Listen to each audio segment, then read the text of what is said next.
Ahora sí, ya estoy aquí. Se solucionó, ya ven, todo tiene solución en esta vida. Hasta la muerte tiene solución en Cristo Jesús.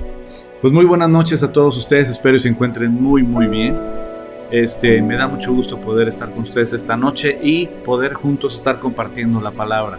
El día de hoy originalmente toca Génesis, pero vamos a tocar un tema diferente el día de hoy. Como ven, desde el eslogan, ¿cómo se llama? No eslogan, desde el título, fue una fe con bases, una fe con evidencia. Es lo importante también. Y hoy es un tema importante porque de eso se fundamenta nuestra fe precisamente. El poder saber que la fe en la que tú y yo hemos descansado en nuestras vidas, la vida eterna de nuestra familia y la nuestra, tiene evidencia y podemos estar tranquilos, podemos estar descansando en que todo lo que Dios escribió en su palabra es verdad. Así es que pues les doy la bienvenida a todos los que están conectados ahorita. Ya tienen listo su cafecito, su Biblia y vamos a platicar. Hoy va a ser un cafecito de plática y de preguntas y respuestas. Fíjate, vamos a empezar por esto. Déjame orar. Señor, te doy gracias por este tiempo entre hermanos, este tiempo donde yo sé que tú vas a contestar algunas de nuestras dudas, Señor, y si no, yo te pido, Padre, que abran nuestro corazón y nuestro entendimiento para poder vivir y entender el gozo en ti, Señor. Te lo pido por tu Hijo Jesucristo. Amén. Deuteronomio capítulo 6.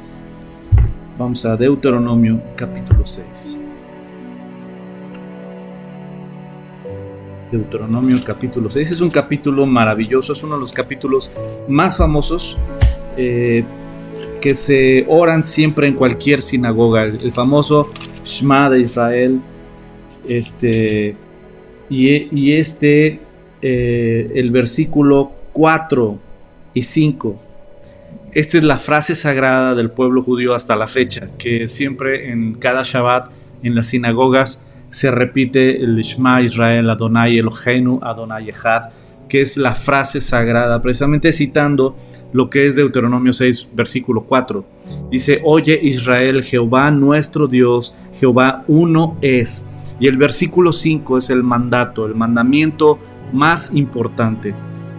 Y amarás a Jehová tu Dios con todo tu corazón, con toda tu alma y con todas tus fuerzas.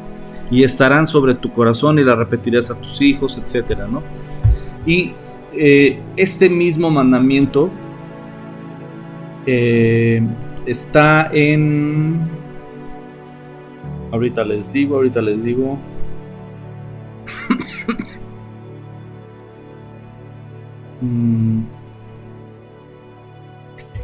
Este mismo mandamiento de amarás al Señor tu Dios con todo tu corazón, con toda tu alma y con todas tus fuerzas, es el mismo mandamiento que Jesucristo les dice precisamente al joven rico, por ejemplo, y también cuando le dicen cuál es el principal y más importante mandamiento, el fundamento de todo.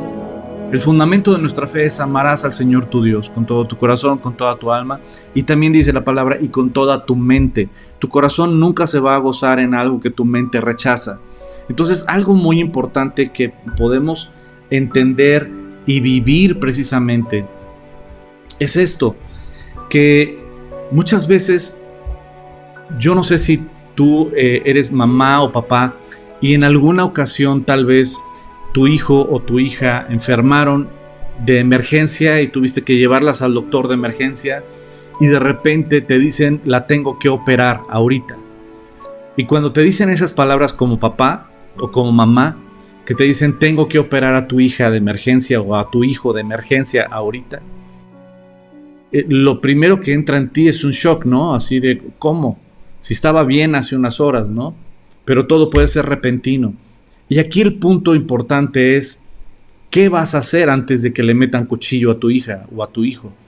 Pues obvio tiene que haber evidencia, tiene que haber estudios que avalen que sí necesita una operación, ¿no? Tal vez una radiografía o tal vez un ultrasonido o algunos estudios que les muestren a los cirujanos y a los doctores que sabes que de emergencia tienen que operar. Y te tienen que mostrar la evidencia para que en base a la evidencia digas, ok, dejo que la operen, ¿no? O dejo que lo operen. Y por otro lado, ¿quién la va a operar o quién lo va a operar? ¿Cualquier persona? No, buscarías al mejor especialista, al mejor cirujano, al de toda tu confianza o al que más te hayan recomendado, que te digan, este cirujano es el mejor, ¿no? ¿Por qué? Porque no vas a confiar la vida de tu hija o de tu hijo a cualquier persona, número uno. Y no vas a confiar en una crisis a cualquier persona que meta mano en la crisis de salud de cualquier familiar, ya sea tu hijo, tu hija, tu esposo, tu esposa, tu mamá, tu papá. Buscas siempre lo mejor. Y eso es con las cosas temporales. ¿Cuánto más con las cosas eternas? Es decir, que cuando uno piensa en qué vas a depositar tu fe, no se trata como este mundo lo vende, ¿no? No importa lo que tú creas. Lo que importa es que creas en algo. Eso es falso. Y eso es una mentira. Es igual como si yo te dijera, no importa quién opere a tu hija, lo que importa es que la operen. No. Sí importa quién la va a operar. No la va a operar con todo respeto a cualquier profesión, ¿no? Pues si mi hija necesita una operación, no la va a operar un arquitecto, no la va a operar, aunque haga muy buenos trazos, ¿no? No la va a operar un ingeniero, no la va a operar un mecánico, no la va a operar un cantante, no la va a operar un pastor, lo tiene que operar el mejor cirujano en el cual yo confíe, porque es especialista en el tema. Aquí el punto es que hay uno especialista en el tema de la vida eterna. Hay uno que es especialista en la vida después de la muerte. Hay uno que es especialista en el ser humano porque él lo diseñó. Hay uno que es especialista en los problemas humanos porque él inclusive lo puso por escrito de dónde vienen los problemas, pero también cuál es la solución a los problemas. Entonces, ¿sabes qué? Cuando tú y yo estamos viviendo en este mundo y nos ocupamos demasiado en la vida temporal de nuestros hijos, en la vida temporal nuestra, pero no nos preparamos precisamente para lo que puede venir en cualquier momento, porque la muerte llega sin avisar, la muerte llega literalmente a cualquier estrato social. No puedes ser muy rico y vas a morir, puedes ser muy pobre y vas a morir, puedes tener mucho conocimiento y vas a morir, puedes ser un ignorante de muchas cosas y vas a morir, puedes ser alto o chaparro, flaco o gordo, puedes ser muy escultural, muy joven y del gimnasio y estás así y puedes morir en cualquier momento. La muerte no respeta a nadie y además puede ser de mil maneras. Enfermedades, puede ser también a través de un accidente que Dios no lo quiera, pero hay de mil maneras. El tema aquí importante es qué tanto hemos confiado nuestra vida eterna y a quién. Por eso es muy importante el tema de la fe con bases, la fe con fundamento. Debemos de saber que no es que cualquiera, no importa lo que tú creas, no, sí importa lo que tú crees. Todas las religiones conducen a Dios y vamos a ver algunos mitos. Ese mito que dicen que todas las religiones conducen a Dios es mentira. Yo lo llegué a creer y yo lo llegué a decir. En el medio artístico es muy común que hay de todo, sobre todo budistas, hay muchos, ¿no?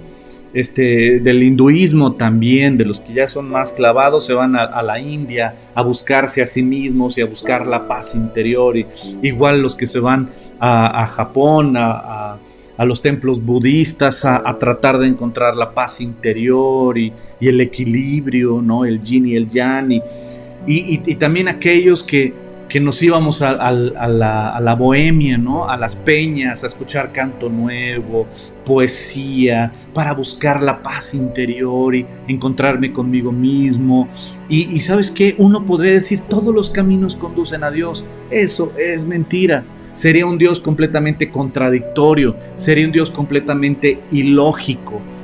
Por ejemplo, en el hinduismo, el hinduismo cree es politeísta, creen en muchos dioses. El Dios de la Biblia habla de un solo Dios, creador de los cielos y de la tierra, el único y Dios verdadero, el único. Entonces, cuando ves otras religiones, otros movimientos, otras filosofías, dices, ¿cuál es la verdadera? ¿Cuál es la verdadera religión? si realmente vemos que todo mundo dice tener la razón? Todo mundo dice que tienen la verdad. Los budistas dicen que tienen la verdad, o más bien, no, los budistas dicen busca la verdad, ¿no? Busca la luz, sigue la luz. Ellos no se ufanan o no presumen tener la verdad. E inclusive hay otras filosofías que dicen que la verdad no es absoluta, la verdad es relativa.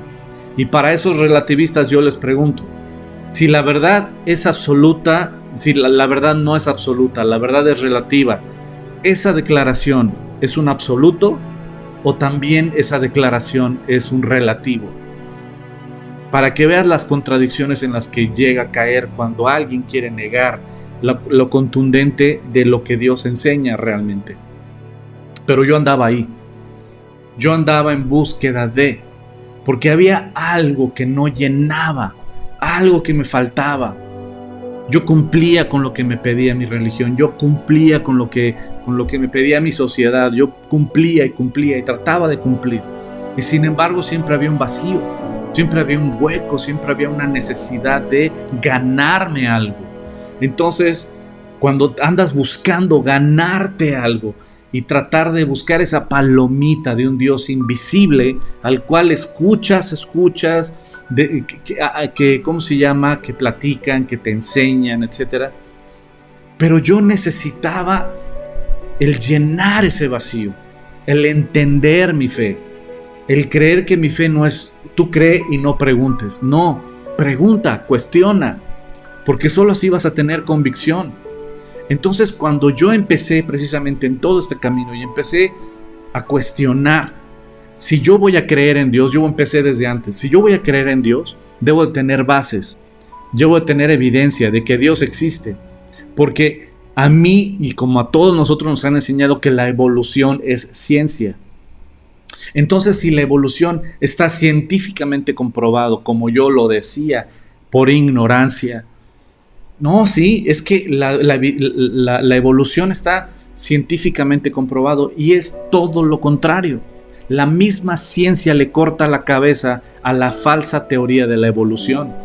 No sé si tú ya lo sabías, pero tú puedes estudiar mucho de evolución versus creación y te vas a dar cuenta que toda la evidencia está del lado de la creación y no de la evolución.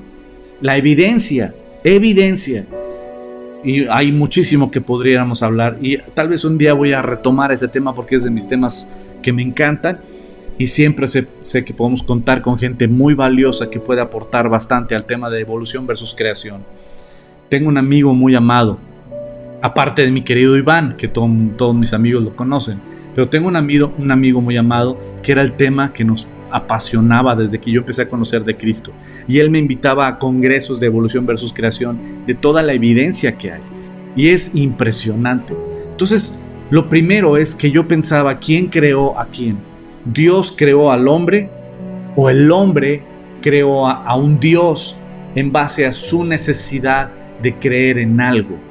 Entonces yo en ese cuestionamiento de mi fe, y empecé a cuestionar si en verdad Dios existe, o qué evidencia hay de la evolución, o qué evidencia hay de la creación, etc. Me fui para atrás al darme cuenta que toda la evidencia está de nuestro lado. Toda la evidencia muestra que Dios sí existe, que Dios es real, que Dios presenta evidencia para todos aquellos que quieran demandar evidencia. Dios la presenta sin problema alguno. Y eso fue lo que pasó conmigo. Yo honestamente empecé a cuestionar mi fe. Honestamente empecé a investigar, a ya no creer lo que me decían, sino a investigar, a estudiar y a analizar si es verdad que yo voy a confiar mi vida eterna, no va a ser a cualquiera. Y más ahora que yo soy casado y que tengo hijos, la vida eterna de mi esposa y de mis hijos no se la voy a confiar a cualquiera, porque un día yo voy a morir, un día mi esposa va a morir, un día mis hijos van a morir. Y aquí el punto es, ¿qué hay después de la muerte? ¿Existe algo después de la muerte? ¿Hay evidencia que existe algo después de la muerte o no? Entonces yo empecé a investigar todo eso. La evidencia impresionante que hay sobre evolución versus creación es increíble. Hay mucha evidencia y la evidencia misma científica le corta la cabeza a la falsa teoría de la evolución. Entonces, ¿por qué? Era mi pregunta. ¿Por qué si la evidencia nos muestra que sí hay un ser que creó todo? ¿Por qué algunos científicos, no todos, algunos científicos se niegan a creer en Dios? ¿Por qué? La respuesta es muy sencilla. Porque no quieren darle cuentas a nadie. Porque el orgullo del ser humano es demasiado y no quiere sujetarse a la autoridad. No quiere rendirle cuentas a nadie. Por eso prefiere ser su propio Dios y creer en lo que ellos quieren creer, donde están cómodos, pero lo que no saben es que el día que mueran ya no va a haber vuelta para atrás, ya no va a haber manera de que haya una transformación en sus vidas y que sean salvos. Por eso el primer punto es, ¿sabes qué? Existe Dios y existe, y hay mucha evidencia sobre eso. Y como les digo, yo les recomiendo una página. Esta página es maravillosa. Y esta página se llama respuestasengenesis.org. Respuestasengenesis.org. Ahí si alguien la puede escribir o copiar el link para que pudieran, ¿cómo se llama? Para que puedan verlo. Esa página es maravillosa. Yo no sé si ya mandaron el link de hoy, ¿no, verdad? Sí, ya mandaron el link. A ver si pudieran enviar esta página de respuestasengenesis.org. Ahora, esta página es maravillosa de evolución versus creación. Está hecha por científicos del más alto nivel y presentan evidencia científica precisamente de que de la creación es real. Ahora, siguiente punto. El siguiente punto es que yo pensé, ok, Dios existe. Es increíble toda la evidencia que hay. Dios sí existe. Pero la verdad, vamos a hablar, si Dios existe, y hay muchos libros que presumen ser sagrados, hay muchas religiones que dicen yo tengo la verdad, ¿cuál es la evidencia que presenta cada uno? Si yo tuviera aquí en la mesa todos los libros que presumen ser sagrados, ¿no? El Corán, el Ramayana, el Despertares, el Atalaya, la Perla del Gran Precio, no sé, toda la lista enorme de libros que presumen inspiración divina, ¿no? Y todos ellos los ponemos a examen. ¿Qué examen le pondrías a un libro que presuma ser inspirado por un ser que creó el universo? Si el ser que creó el universo en verdad inspiró y dictó un libro de todos los que presumen ser sagrados, ¿qué examen le pondrías tú? Me gustaría que escribieras en estos momentos, escríbenos right now al 01800, escríbenos aquí y dime qué prueba le pedirías, qué características debería de tener ese libro que debió de haber inspirado a un ser todopoderoso. Si en verdad el creador del universo, si en verdad el creador del universo inspiró y dictó un libro de todos esos que hay, ¿cuál sería el examen que tú le pondrías? ¿Cuál sería la prueba que tú le pondrías para creer que en verdad este libro no fue hecho por hombres? Que este libro es imposible que un hombre lo haya escrito. ¿Qué examen le pondrías? ¿Qué evidencia le pedirías? Antes de continuar, me gustaría que me escribieran y comentaran cuáles son lo que pedirían.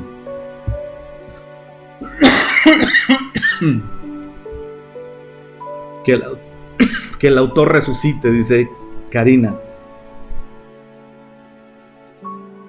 Ok. ¿Alguien más, chicos? ¿Qué evidencias le pedirías al libro? No tanto al autor, más bien al libro. Porque después de tantos años, que cumpla lo que dice. No, mi querida Marifer, porque hay muchos libros que cumplen lo que dicen y sin embargo no son de inspiración divina, ¿no? Entonces esa no sería un examen exclusivo para un libro que Dios inspiró, porque hay muchos libros, como te digo, que cumplen lo que dicen. Por lo tanto, pues ese no sería un examen para el libro, porque estamos ahorita poniendo examen cualquier libro que presuma ser sagrado, ¿no? El Corán, por ejemplo, la Biblia, cualquiera de los libros que presuman ser sagrados. ¿Qué examen le pondrías? ¿Qué le pedirías? Dice, y se haya cumplido. Que se cumpla lo que dice, se haya cumplido. La congruencia que existe en que aún con tantas personas intervinieron en él. Está escribiendo.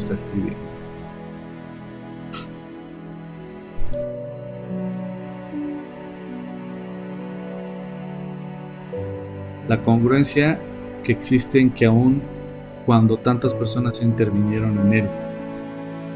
Ok. Ajá. Pero eso no sería como un examen final, ¿no? Porque supongamos que hay otros libros también. Supongamos que hay otros libros que también fueron escritos por hombres, que también tienen congruencia y que también cumplen con lo que dicen, ¿no? Te voy a poner un ejemplo. Un libro de matemáticas. Cumplen con lo que dicen. Y tal vez muchos intervinieron en ese libro, ¿no? Otros pudiera ser un libro de física, por ejemplo, ¿no? Pueden ser que hay varios autores y cumple con lo que dice el libro. Entonces, tendría que tener un examen más complicado, algo que solo Dios pudiera resolver, que nos revele lo que pasó, lo que pasará y lo que pasará en el tiempo. Tener fluidez para poder ser entendido. Fíjate que más allá de la fluidez, necesita una prueba sobrenatural, porque hay libros que son hechos por hombres y que tienen fluidez, ¿no? Y que pueden ser entendidos, pero lo que dice Janet Celis, que nos muestre al Padre, tampoco, mi querido Moy, porque esa no es un examen, ¿no? Porque ¿cómo puedes saber que un libro en verdad es? Porque, por ejemplo, el Corán te habla de Alá, ¿no? Es como si fuera el Padre. Y ellos, a través del Corán, estudian el Corán y ellos creen en el Padre o creen en Alá, en el Dios Todopoderoso, para ellos. Sin embargo, es el Corán. Y el Corán no tiene nada que ver con la Biblia, aunque fue tomado de la Biblia. El Corán fue escrito cientos de años después de que la Biblia fue terminada. Y el Corán agarró muchas cosas de la Biblia, cita a Jesucristo, por ejemplo, cita a algunos patriarcas. Entonces, realmente no es como una evidencia. Sin embargo, vamos a seguir leyendo, ahorita continuamos. Citla Catalán, que transforme la vida de una persona y que dé las buenas nuevas. Bueno, andamos calientitos. Dice, y se ha cumplido. Congruencia, dice, las profecías, ¿no? Dice Marifer. Exacto, mi querida Marifer. Y también mi querida Janet Celis. Hay un examen que ningún libro puede pasar salvo la Biblia. Ni el Corán, ni la Perla del Gran Precio, ni el Ramayana del Despertares, ningún libro que no sea la Biblia pasa este examen. Y el examen es las profecías. Las profecías es una evidencia sobrenatural que ningún ser humano pudo haber escrito. Son evidencias tan exactas, tan perfectas, que ningún ser humano pudo haber escrito algo así. De lo que pasaría y pasó, como dice Marifer, y de lo que pasará y está pasando. Realmente las profecías es el ejemplo contundente de que no tiene comparación este libro. Este libro no tiene comparación con ningún otro libro. Es sobrenatural. Tú puedes estarlo estudiando por años puedes estarlo estudiando y nunca terminar de estudiarlo. Puedes estudiarlo desde los 5 años hasta el día que te mueras a los 99 años y nunca terminar de sacarle todo el jugo. Es un libro que transforma vidas, como bien dijeron. Es un libro que rescata vidas, que nos dice de dónde venimos, nos dice por qué vivimos las crisis que vivimos, pero también nos habla de la vida eterna. También nos habla de la esperanza que hay en Cristo Jesús, que nos habla de la esperanza y vida eterna que tenemos en Él. Es un libro sobrenatural. Cuando tú y yo empezamos a ver lo sobrenatural de la Biblia, te vas a dar cuenta que no tiene comparación. Que cuando alguien lo compara con el Corán o con otros libros que presumen ser sagrados, es simplemente ignorancia. Porque el examen que le pondrías a cualquier otro libro es: dime el futuro. Y dime el pasado que se haya cumplido con un antepasado que lo haya declarado. Para no hacerlo como trabalenguas, te lo voy a decir más claro. Por ejemplo, Isaías capítulo 35. En Isaías capítulo 35, la palabra de Dios nos enseña claramente en una profecía hecha 700 años antes de que Jesucristo viniera a la tierra. 700 años antes de Cristo. 700 años antes de Cristo. Dios le dio esta profecía a Isaías. E Isaías, aquí en nuestra Biblia, Isaías 35, voy a leer desde el versículo 4. Decid a los de corazón apocado, esforzaos, no temáis. He aquí que vuestro Dios viene con retribución, con pago. Dios mismo vendrá y os salvará. Entonces los ojos de los ciegos serán abiertos y los oídos de los sordos se abrirán. Entonces el cojo saltará como un ciervo y cantará la lengua del mudo, porque aguas serán cavadas en el desierto y torrentes en la soledad. Es decir, aquí hay evidencia. Dice, cuando venga Dios, cuando Dios esté entre nosotros, dice, Dios mismo vendrá y os salvará. Dice, y entonces, cuando se cumpla esto, que Dios esté entre nosotros, los ojos de los ciegos serán abiertos y los oídos de los sordos se abrirán. Ahora si vamos a Mateo capítulo 11, por ejemplo. Mateo capítulo 11. En Mateo capítulo 11 vemos a los discípulos de Juan el Bautista. Y los discípulos de Juan el Bautista vienen con Jesús, enviados por Juan el Bautista, porque Juan el Bautista está en la cárcel. Y entonces Juan envía a sus discípulos a preguntarle a Jesús, ¿eres tú el Mesías? ¿Eres tú el que había de venir o tenemos que esperar a alguien más? Y el versículo 1 lo voy a leer, de Mateo capítulo 11.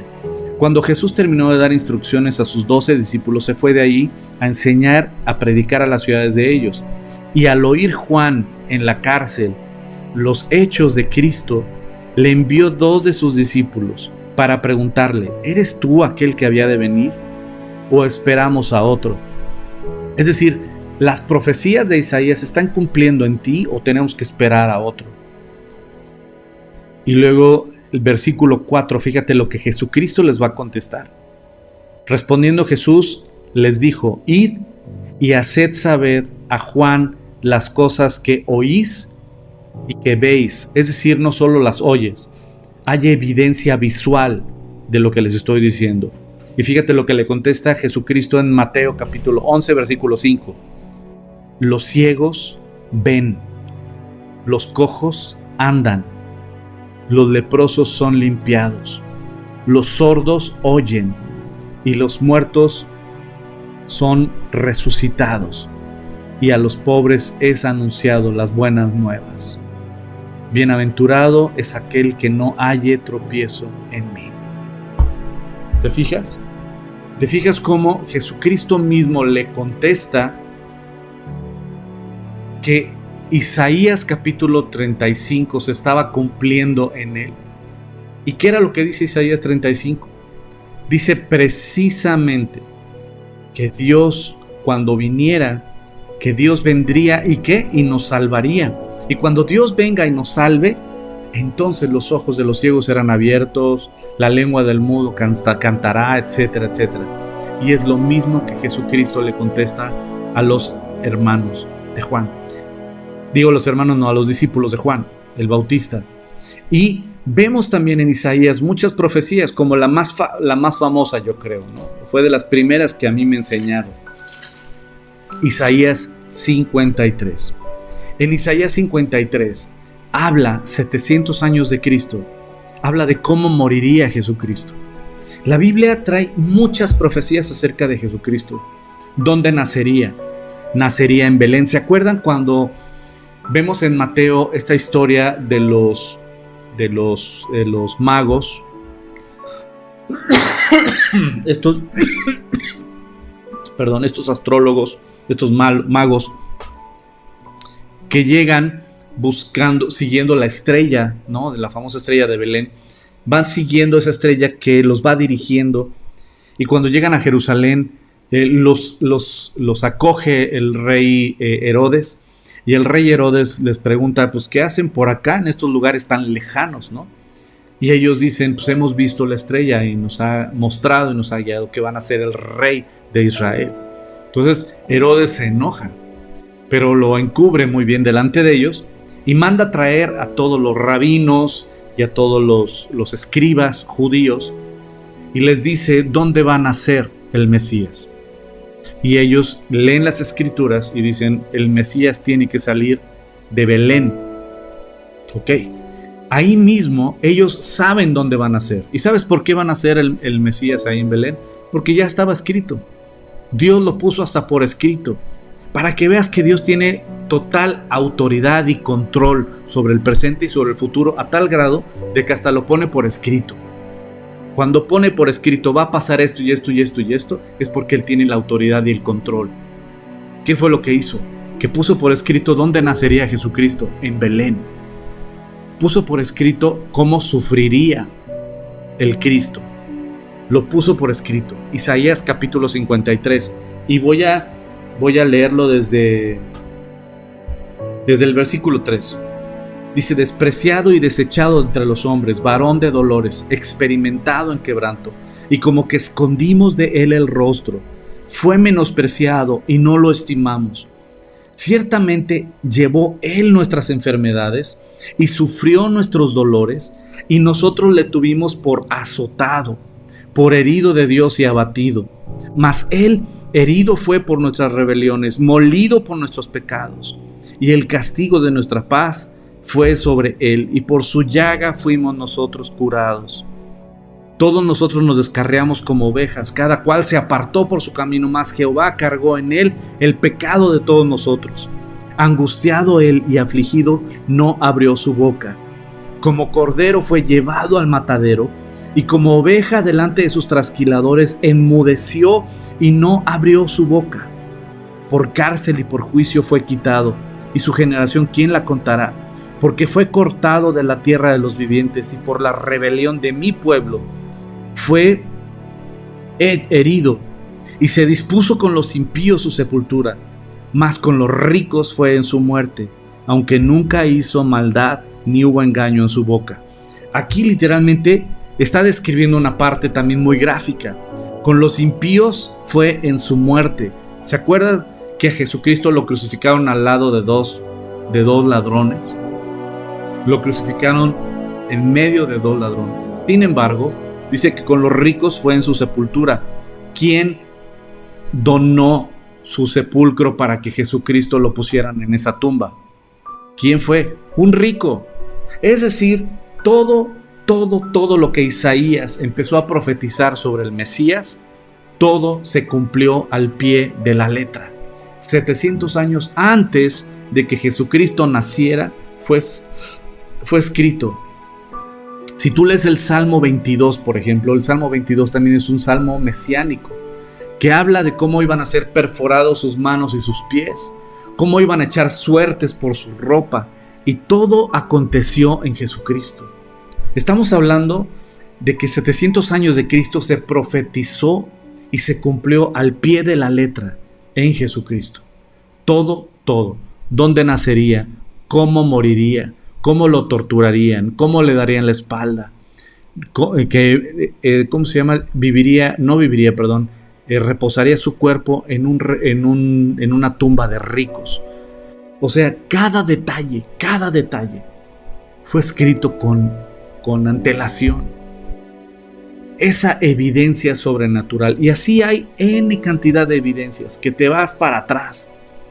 La evidencia sobrenatural de Daniel capítulo 9, las 70 semanas de Daniel, por ejemplo. De cómo en Daniel 9 nos describe una profecía matemática. Desde la orden de la salida para restaurar a Jerusalén. Y eso fue en Nehemías capítulo 2. Desde la orden para restaurar a Jerusalén hasta el Mesías príncipe, hasta Jesucristo, va a haber 69 semanas. Ahora, 69 semanas tenemos que entender que está hablando de semanas de años. Hay semanas de días, hay semanas de meses, pero aquí está hablando de semanas de años. Entonces, cuando haces la conversión matemática de los años, que son 69 semanas, tienes que multiplicar 69 primero por 7, porque una semana tiene 7. Una semana de días tiene 7 días. Una semana de meses tiene 7 meses. Una semana de años tiene 7 años. Entonces, si son 69 semanas, tienes que multiplicar 69 por 7. Y luego esa cantidad la tienes que multiplicar por 360. Porque en ese entonces no eran de 365 días, sino eran de 360 días. Y eso te da una cantidad de días exacta. Y esa cantidad de días exacta que viene en Daniel capítulo 9, de la orden para restaurar a Jerusalén, que fue en Nehemías capítulo 2. Cuentas la cantidad de días que viene ahí, hasta el Mesías príncipe, y adivina qué fecha te da. Te da la fecha de la entrada triunfal de Jesucristo a Jerusalén. Entonces ves a través de la Biblia cosas sobrenaturales que ningún libro puede presentar evidencia tan impresionante y tan sobrenatural de la evidencia. Como bien dijo Marifer también, es un libro que fue escrito por más de 40 autores. Ahora imagínate, 40 autores. Y lo escribieron en 3 continentes diferentes: Asia, África y Europa, en 3 idiomas diferentes: griego, el Nuevo Testamento, y el Antiguo Testamento, arameo y hebreo. 3 continentes, 3 idiomas diferentes, más de 40 autores, y a lo largo entre 1500 y 1600 años. Y cada uno escribiendo un pedazo del rompecabezas perfecto, que embona perfecto en la Biblia. Tú no puedes cambiarle algo a la Biblia porque empieza a chocar. Eso es lo padre de la Biblia, que cuando alguien da una mala interpretación de un versículo, va a chocar con otros versículos porque respaldan la verdadera interpretación de la Biblia. Por eso, cuando tú empiezas a estudiar la Biblia, la única que tiene autoridad para interpretar la Biblia es la Biblia. Es sobrenatural. A lo largo de 1600 años, 40 autores diferentes, desde reyes hasta pescadores, pastores de ovejas. Imagínate, una gama cultural, intelectual, una gama de estatus social muy dispersa. A lo largo de 1600 años, ¿cuántas generaciones pasaron? Y sin embargo escriben lo mismo. Y todo a la perfección embona. ¿Qué libro presenta esa evidencia?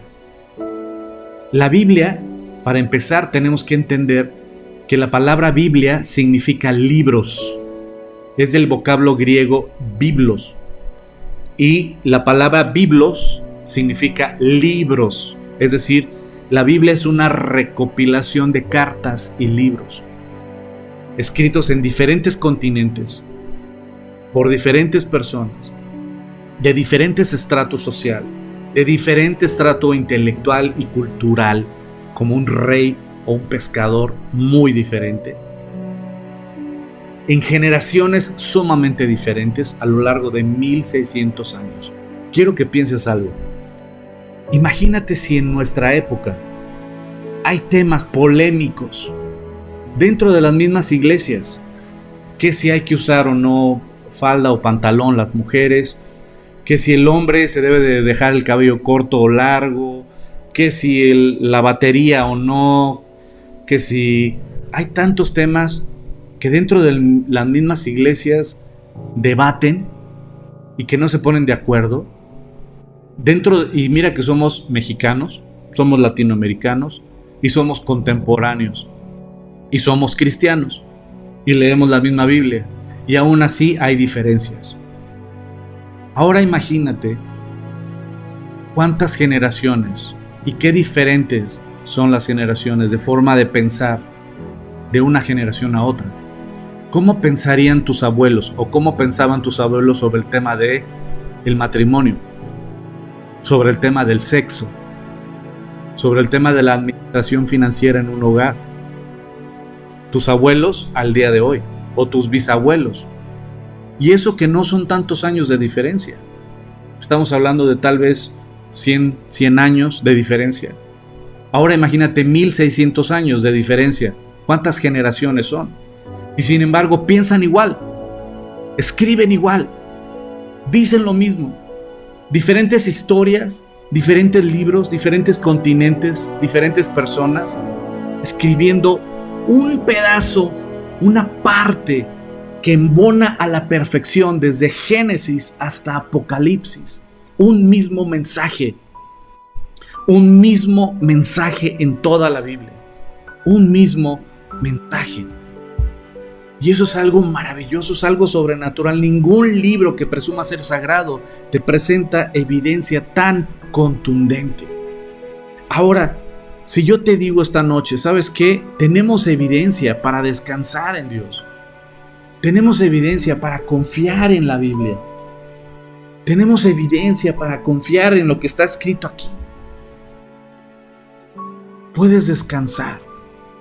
Puedes descansar en que lo que Dios escribió aquí es verdad. Puedes descansar en que no hay otro libro. No hay otro libro. No hay otro libro que presuma ser sagrado. No hay otro libro que pueda presentar evidencia como la Biblia.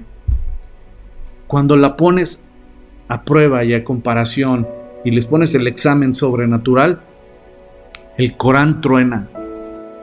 No te presenta evidencia sobrenatural. Ni ningún libro que presuma ser sagrado te presenta evidencia sobrenatural. La Biblia va sola. Te presenta 1,000 evidencias de que solo Dios pudo haber inspirado letra por letra de la Biblia. Aunque lo escribieron hombres, ellos solo fueron escribiendo lo que Dios les iba dictando letra por letra, de una manera sobrenatural. Cuando caes con tanta evidencia dices, ya si no creo, es porque de plano tengo el corazón necio, de que no quiero creer y soy como la mula, ¿no? Hasta que no me den mis azotes. Ay, sí, tenía razón. ¿Sabes qué? Dios presenta evidencia sobre evidencia sobre evidencia. La resurrección de Jesucristo está lleno de evidencia por todos lados. Ese es uno de mis temas favoritos también. La resurrección de Jesucristo.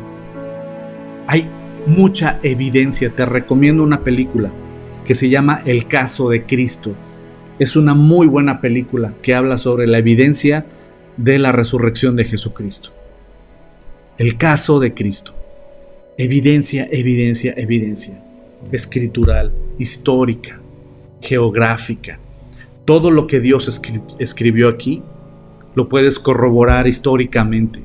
Pueblos que sí existieron, acontecimientos que sí existieron, aún el del famoso diluvio, que muchos quieren negarlo. La evidencia les calla la boca. Corales de mar encontrados congelados en las cúpulas de los montes más altos de la tierra. Congelados. Corales de mar. Y así puedo hablar de N cantidad de evidencia que hay. Pero el punto aquí más importante es, ok, disculpen ustedes. Está bien. Cafecito siempre ayuda. Ok, aquí el punto es, bueno, Dios es real, Dios existe, su palabra es verdad, presenta evidencia para que podamos confiar y creer que lo que Dios escribió es verdad. Y además, amigos, este es el periódico del mañana. ¿Quieres saber lo que viene para la tierra?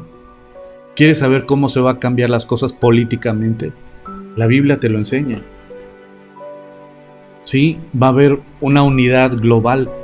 El globalismo no es algo nuevo. El globalismo ya está escrito aquí. El anticristo va a unir a las naciones, al mundo entero. Un líder religioso que va a unir a las religiones. Sí, está escrito aquí. Apocalipsis capítulo 12, 13 nos enseña precisamente del falso profeta. Ese profeta o ese líder religioso que va a unir a las religiones para traer adoración a este político maravilloso que va a ser la salvación del mundo, que es el anticristo. Todo esto la Biblia lo enseña. La Biblia nos enseña de lo que viene. Nos habla precisamente de que la economía de Estados Unidos tiene que caer, porque Europa tiene que fortalecerse.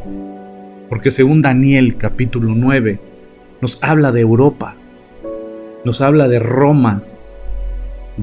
Apocalipsis también nos habla de Roma. ¿Sabes? Literalmente, la Biblia nos enseña el futuro, de lo que viene, pero también nos enseña nuestro futuro, que si confiamos y creemos en Jesucristo, podemos descansar, y que si yo muero el día de hoy, yo sé dónde voy a estar, que la muerte no me puede detener. Así es que cuando ustedes escuchen que Hugo Pisano ha muerto, no les crean, solo cambié de traje, cambié de código postal, y el traje que Dios me va a dar está mucho más chido que este, y mira que este está chidísimo. Imagínate lo que Dios me tiene preparado. No, hombre, cosas que ojo no vio ni oído yo, Dios tiene preparadas para todos nosotros. Vienen cosas increíbles.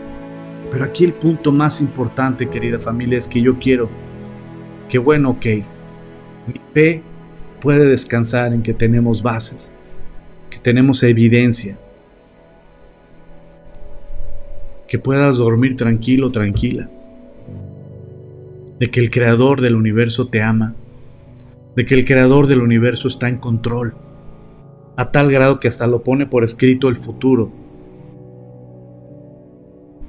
pone por escrito lo que va a pasar, porque Él tiene todo control y autoridad. Así es que tu vida puedes descansarla en Él,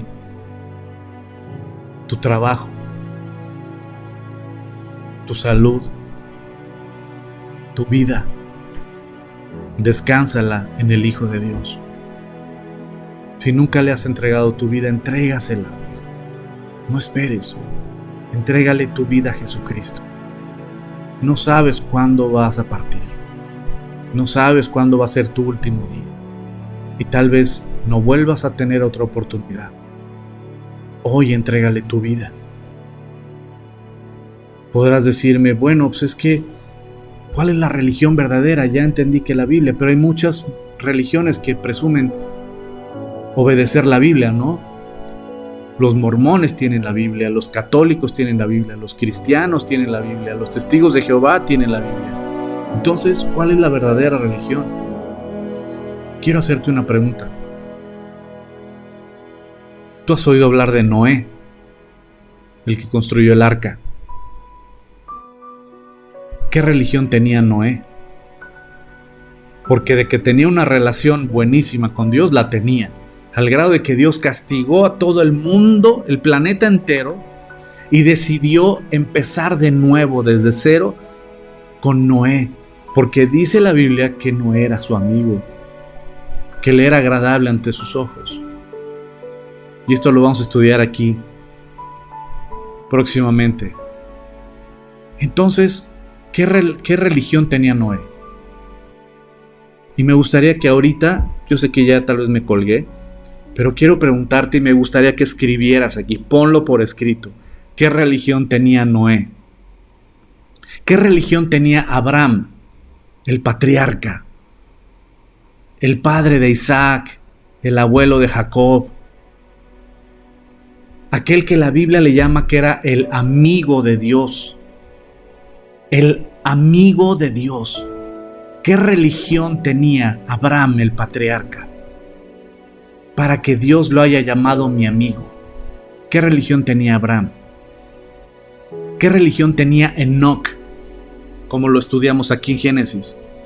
Que él le agradó a Dios y caminó con Dios y Dios se lo llevó sin morir.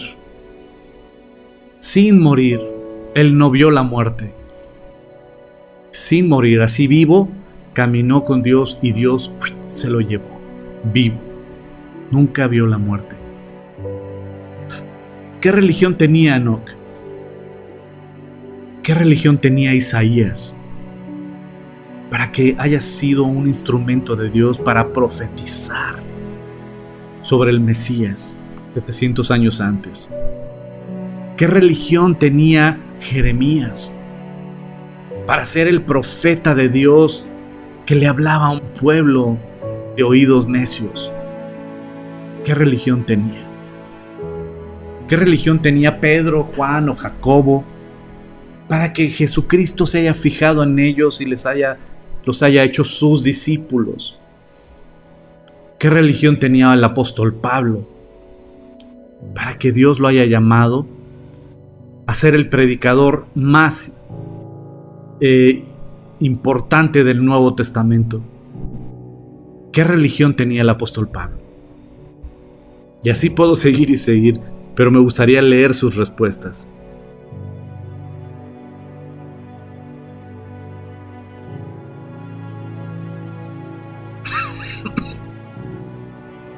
Dice Mónica,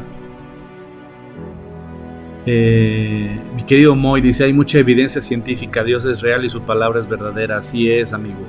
Mónica Solís, ninguna religión, él solo creía en Dios. Exacto. Pati, ninguna. Exacto. Citla, ninguna religión, lo que tenían era una relación con Dios. Exacto. Karina, ninguna, solo era relación. Exacto. Laura Lizalde, ninguna, solo era comunión con Dios. Exacto. Sandro, profecías cumplidas. A eso me refería con que se cumpliera lo que decía, dice Marifer. Ninguna, una relación con Dios confiando en la venida del Mesías. Exacto. ¿Se fijan? Pero lo has analizado.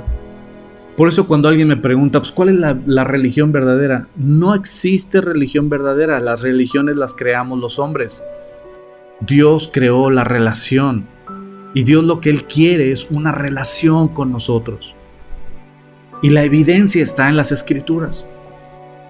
¿Qué religión tenían todos ellos? Ninguna. Pero ¿sabes algo que sí tenían en común todos ellos? Una relación con Dios. Ellos querían agradar y buscaban agradar a Dios. Lo más importante, querida familia, es una relación con Dios. Y yo te invito a que hoy en la noche le entregues tu vida a Cristo. Que hoy en la noche decidas entregarle tu vida. Decidas confiar en que su palabra es verdad. Decidas confiar en que lo que Dios escribió se va a cumplir. En tu vida también, en tu familia, en tu salud, en tu economía y en tu vida eterna. Confiar en que Él está en control, en que Él te ama, en que Él es el Todopoderoso. Y si Él es el Todopoderoso, y Él está en control, y Él no se equivoca, y Él te ama, ¿por qué tener miedo? Descansa. Entrégale tu vida. Entrégale tu vida. Y descansa en Él. ¿Quieres orar conmigo? Vamos a orar. Ahí en tu lugar, cierra tus ojos.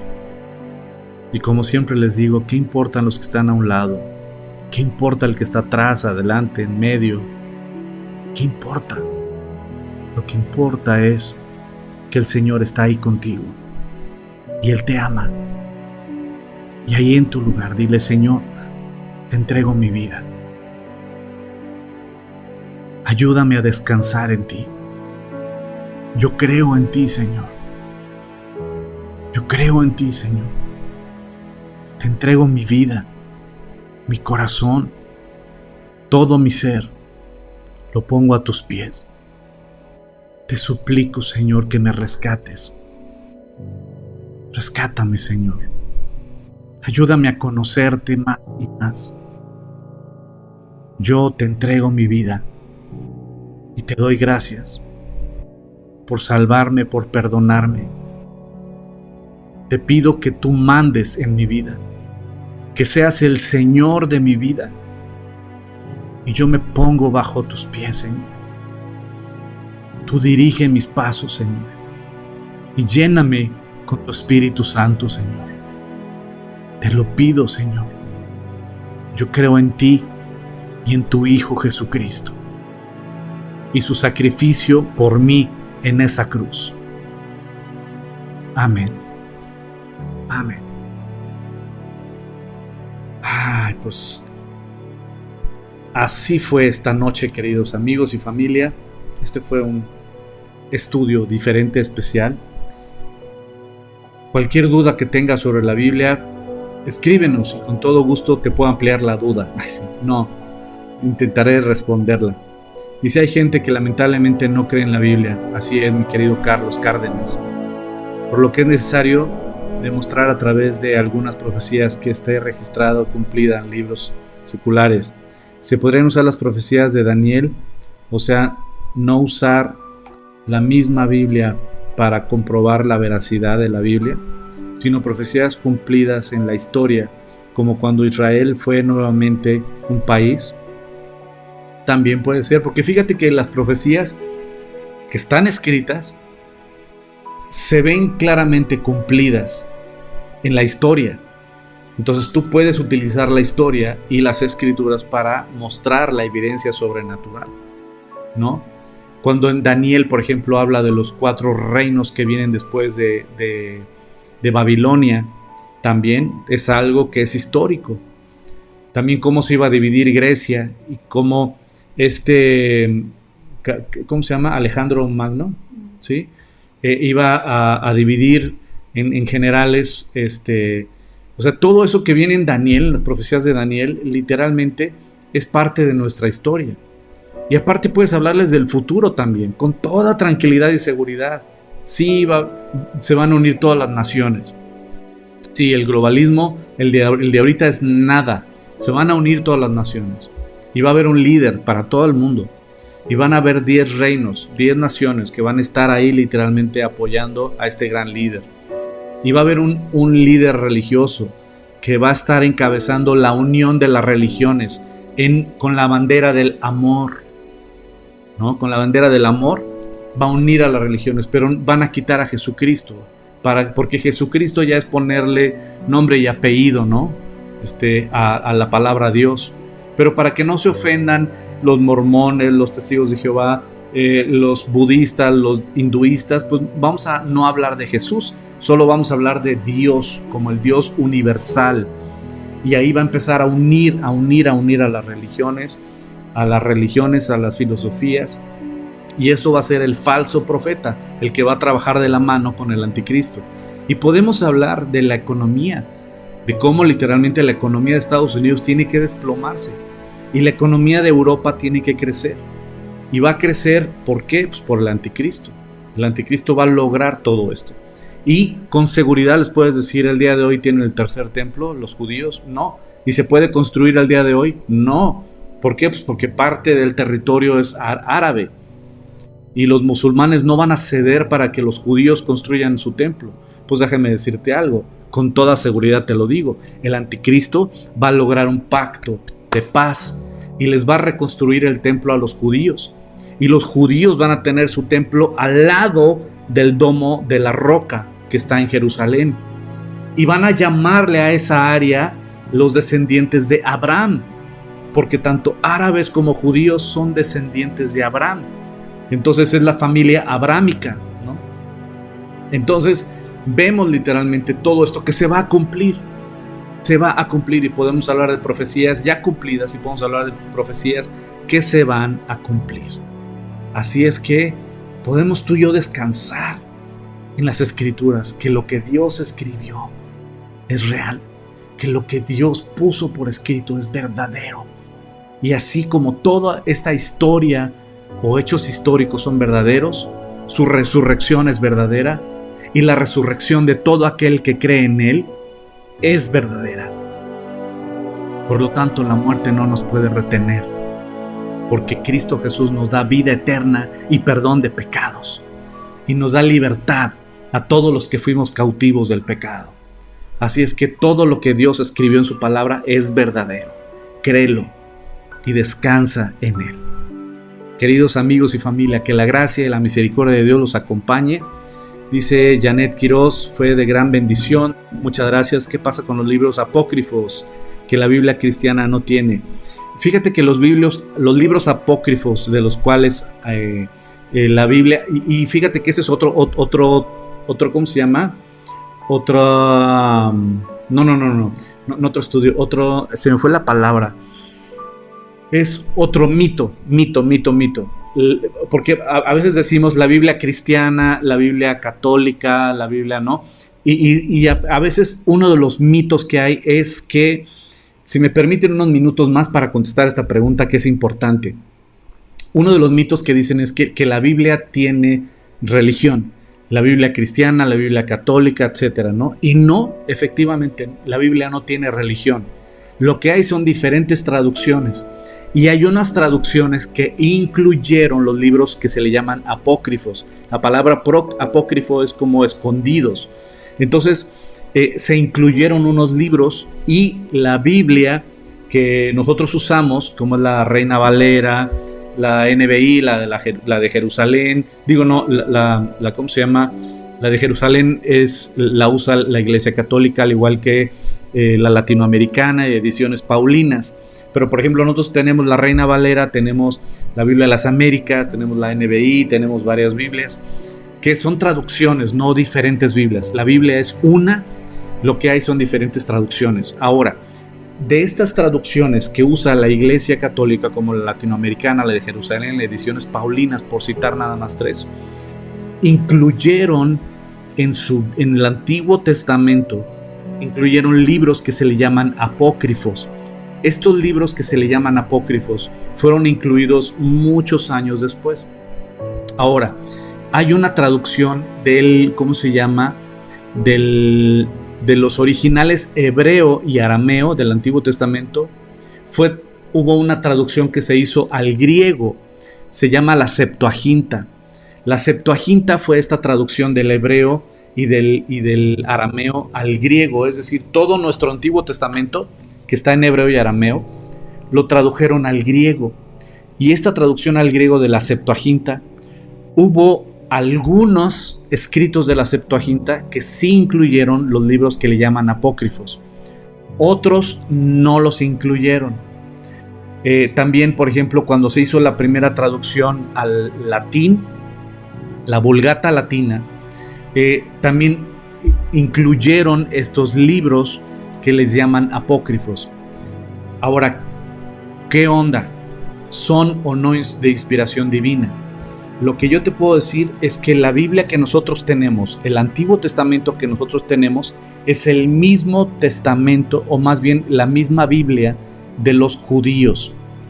Quien eliminó esos libros apócrifos, no me acuerdo si son 6 o 9 libros apócrifos o 7, ahorita seguramente alguien me va a poder dar más informes, pero estos libros apócrifos no los quitaron los cristianos, como ese mito lo he escuchado mucho. Es que ustedes los cristianos le quitaron libros a la Biblia, o la Biblia cristiana le quitaron libros. No, perdóname, eso es una declaración sumamente falsa. ¿Por qué? Porque no fue el cristianismo el que eliminó esos libros apócrifos, sino fue el pueblo judío cuando hizo la selección, el canon de la Biblia de ellos. Porque algo que tenemos que entender es que nuestro Antiguo Testamento es la Biblia completa judía.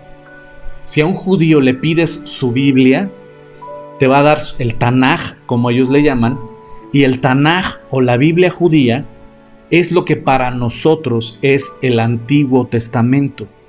Y en el Tanaj judío o la Biblia judía no incluye esos libros. Por lo tanto, la Reina Valera, la NBI, pues tantas traducciones que hay, ¿no? La Biblia de las Américas, etcétera, etcétera, son traducciones literalmente de la Biblia judía, del Tanaj, de la Biblia hebrea. Y no incluimos, los que hicimos el canon, ¿no? No incluyeron esos 9 libros, fueron desechados. Ahora, ¿cuál fue los exámenes que fueron sometidos cada libro? Que fuera autoritario, es decir, que tenga la frase Jehová dice o Dios dice. Cuando viene la frase, por ejemplo, en la Torá, en Génesis, en Deuteronomio, vas a encontrar muy seguido que dice la frase Jehová dijo, o Dios dice, o Jehová hizo, ¿no? Entonces son frases autoritarias que declara que Dios dijo algo. Entonces una de las pruebas es que si no contiene frases donde tenga literalmente la autoridad de decir Jehová dijo o Jehová hizo esto, son desechados. Otro de los exámenes que le hicieron fue que no podría tener errores geográficos, ni tampoco errores históricos, ni tampoco tendría que tener errores doctrinales. Es decir, que se contradiga con el resto de la Biblia. Lo que encontraron en estos libros apócrifos, precisamente el pueblo judío cuando hizo el canon del Antiguo Testamento o el Tanaj, encontraron precisamente errores geográficos, errores históricos y errores doctrinales. Por eso fueron desechados, como el libro de Macabeos, por ejemplo, el libro de Tobías, el libro de Sabiduría, Judith. Esos libros fueron desechados precisamente porque incurre en errores doctrinales y en errores históricos.